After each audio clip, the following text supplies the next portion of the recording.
जब करण छोटा था वो गांव छोड़कर शहर रहने चला गया अपने माँ और पिता के साथ। उसके गांव में दादाजी और दादी जी रहते थे, लेकिन वो अपने स्कूल के छुट्टियों पे कभी कभी गांव जाकर रहता था।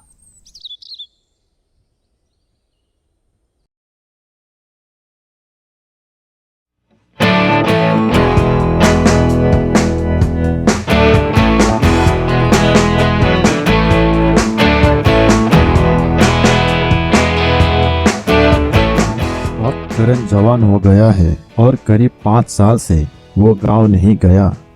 वो अपना कॉलेज का एग्जाम देकर छुट्टियों पे था। उसने सोचा अपने गांव जाकर उसके दादा दादी के साथ वो छुट्टियां मनाएगा।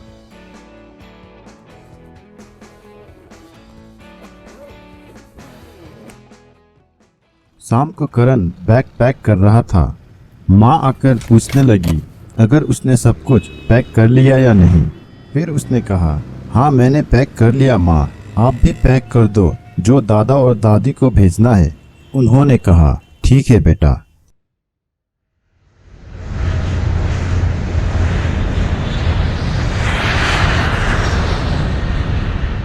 अगले दिन वो सुबह सुबह उठकर अपने माँ और पिता के साथ एयरपोर्ट चला गया और दूसरी एयरपोर्ट से बस लेकर गांव के लिए निकल गया। उसने गांव में किसी को खबर नहीं किया था। जब वो अपने गांव पहुंचा तो दादा दादी उसे देखकर सरप्राइज हो गए।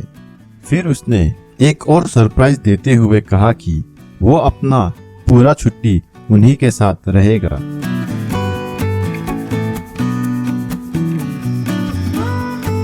गांव में करण का पहला रात था।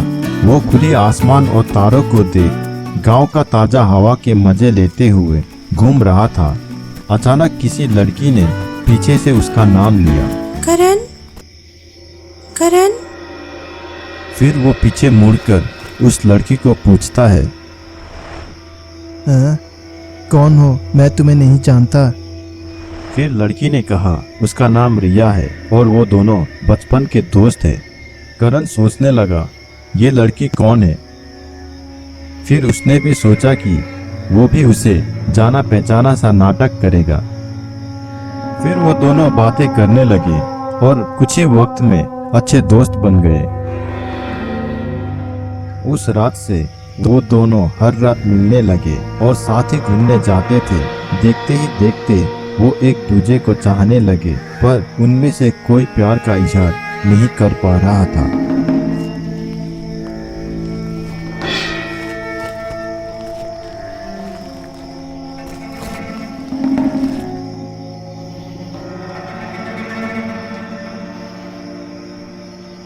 फिर एक रात वो दोनों बातें करके हंस रहे थे। करण ने अपनी दिल की बात बता दी। रिया उसे चाहते हुए भी करण को कहा उसे कुछ वक्त चाहिए सोचने के लिए। फिर वो वहां से चली गई।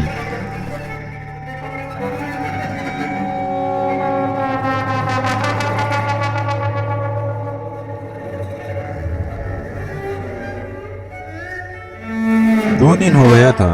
रिया करण से मिलने नहीं आ रही थी। करण लेटे लेटे सोचने लगा क्यों रिया नहीं आ रही थी उसे मिलने।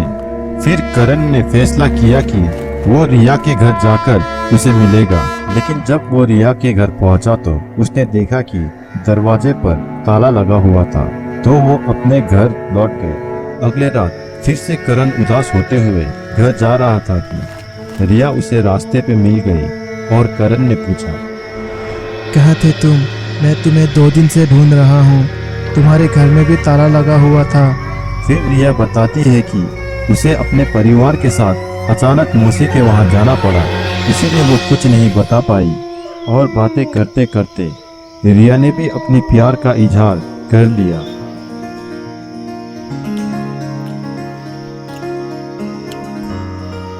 फिर रिया ने करण को किस करते हुए कहा, हमारे इस रिश्ते के बारे में किसी को मत बताना, वरना गांव के लोग बातें बनाएंगे और इसकी बदनामी होगी। करण बहुत खुश था और सभी बातें मानने को तैयार हो गया। कुछ देर के बाद रिया करण को घर छोड़ने को गई और वो दोनों खिड़की के रास्ते होते हुए करण के रूम पे आ गए। उस रात से दोनों इसी तरह मिलने लगे और रिया सुबह होने से पहले ही वहां से चली जाती थी। करण दिन दिनों ही कमजोर होते गया और अकेला रहने लगा। उसने घर पे भी सभी से बातें करना बंद कर दिया था। एक दिन दादाजी ने करण को पूछा उसे क्या हुआ है, लेकिन उसने उन्हें कुछ नहीं बताया। अगले दिन दादाजी करण को गांव के डॉक्टर के वहां लेकर गए, लेकिन डॉक्टर को कुछ समझ नहीं आया और कुछ दवा लिखकर उन्हें भेज दिया। अगले कुछ दिनों में करण और बीमार होने लगा। फिर दादाजी ने दूसरे गांव से एक तांत्रिक को बुलाया। तांत्रिक ने करण को देखकर कहा कि ये एक चुड़ैल की वजह से ये सब हो रहा है, लेकिन करण ने कहा ये सब अंधविश्वास की बातें हैं और पूछा कि ये चुड़ैल क्या होता है। करण बेटे,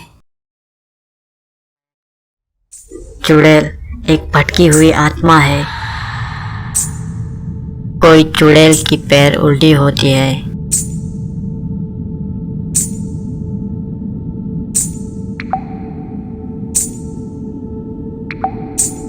किसी के पैर नहीं होती है।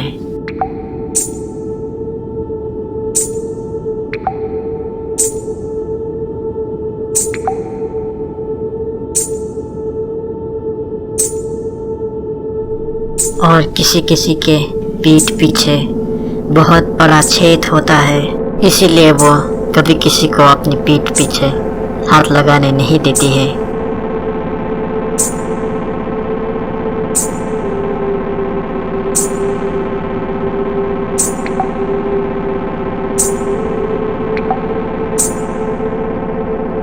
वो जवान लड़कों को अपनी जवानी के रूप से फंसाकर धीरे धीरे से उनकी खून पीकर उन्हें मार देती है।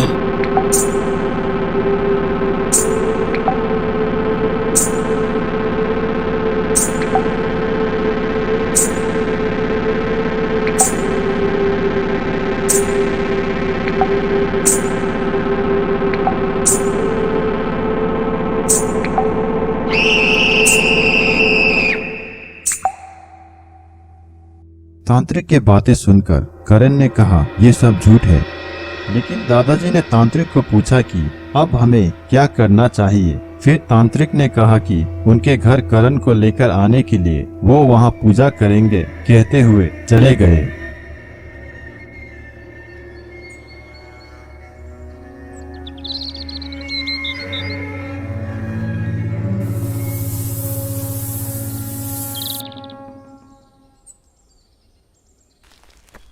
दादाजी करण को लेकर तांत्रिक के घर चले गए। जब वो दोनों घर के अंदर गए तो तांत्रिक पहले से ही पूजा कर रहे थे और वहाँ एक और आदमी था। तांत्रिक ने कहा कि ये आदमी रिया का रिश्तेदार है।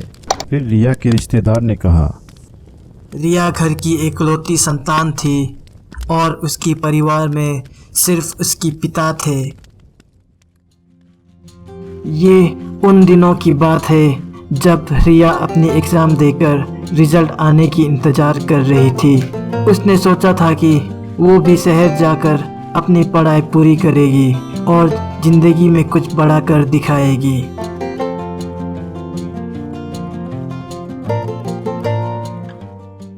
लेकिन उसके ये सारे सपने टूट गए जब फेल होने की रिजल्ट आई। उस दिन वो कुछ सोच नहीं पाई। फिर उसने अपने पिता को एक चिट्ठी लिखकर घर के सामने की पेड़ पर रस्सी लगाकर आत्महत्या कर ली। मैं वो रास्ते होते हुए घर जा रहा था कि मैंने वहाँ रिया के लाश पेड़ पे देख ली। मैं बहुत डर गया। फिर मैं डरते हुए रिया के पिता को बताने पहुँच गया। जब ये बात उन्हें पता चला तो वो घबराते हुए घर जा रहे थे कि उनका भी एक्सीडेंट के कारण देहांत हो गया। लेकिन जब हम वहाँ रिया के लाश निकालने को गए तो मैं हैरान हो गया क्योंकि वहाँ कोई लाश नहीं थी। फिर दिन दिन करते हुए उस पेड़ के पत्ते भी गिरते गए। आज भी उस पेड़ पे पत्ते नहीं आती है। फिर तांत्रिक ने बताया कि वो रिया ही है जो करण से मिलने आती है, लेकिन करण कुछ नहीं बताता है। वो चुपचाप तांत्रिक के बातें सुनता रहा। फिर तांत्रिक ने बताया रिया चुड़ैल बन गई है। उसके बाद करण ने कहा कि वो चुड़ैल नहीं है, जो उससे मिलने आती है वो तो उसका बचपन का दोस्त है। करण विश्वास नहीं कर रहा था, इसीलिए तांत्रिक ने कहा कि अगर तुम्हें विश्वास नहीं है तो कोई बात नहीं, लेकिन मेरा एक बात मानो जिससे सारी सच्चाई सामने आएगा। फिर करण भी मान गया। फिर तांत्रिक ने एक लाल रंग का धागा दिया और कहा आज रात जब वो आकर जाने लगेगी तब उसके कपड़े में ये धागा लगा देना और उस धागे को छोड़ देना। कहते हुए उन्हें घर भेज दिया।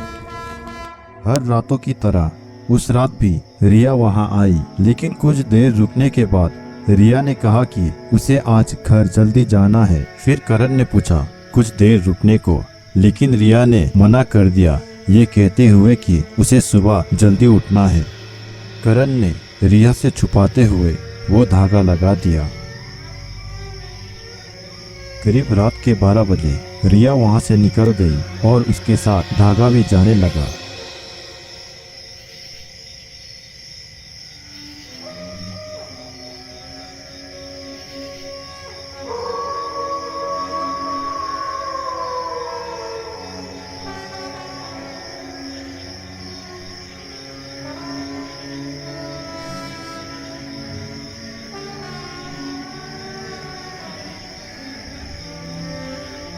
कुछ समय के बाद धागा एकदम से चलना रुक गया। 1:30 पे वो धागा देखते हुए जाने लगे। गांव के रास्ते होते हुए गली गली निकलते गए।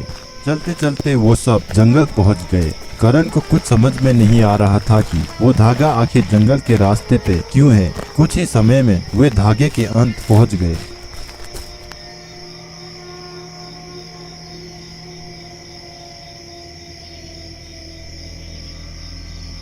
धागे को जमीन के अंदर देखकर वो सब डरने लगे। फिर तांत्रिक मिट्टी खोदने लगा। मिट्टी खोदते खोदते एक हड्डी पे वो धागा बंधा हुआ मिला।